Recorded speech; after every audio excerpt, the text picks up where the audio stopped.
typically, we first find out about it when we're contacted by a broker that they've hired to do that.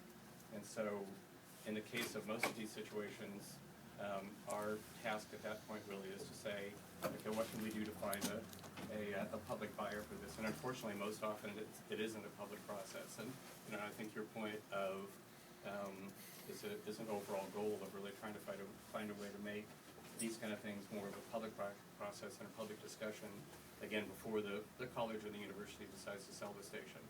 And thirdly, I mean, one of the differences in terms of CPRN and sort of those dual roles is, and I guess it's a theme that certainly impacts the discussion here, is I think a big part of the problem is that most stations and most of these things take place in isolation. The stations aren't working together locally, they're not working together regionally, and they're not working together nationally.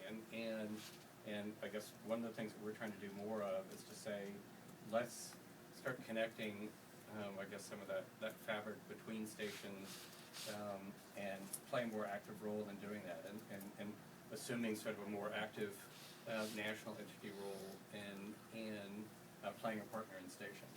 So, I mean, I think in this case, obviously it's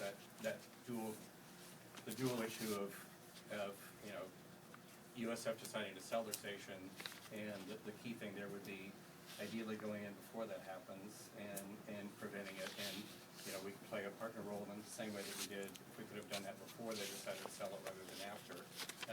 But then after the sale, it's also doing the same thing as saying these aren't, in the media world especially, a lot of what we're dealing with are national entities that are doing this all over the country. So how do we combine resources so that we're, I mean, some of the same things that you're doing informally, how do we do that to connect people and connect projects and stations and everything else together so that we're more effective in being able to preserve those local assets?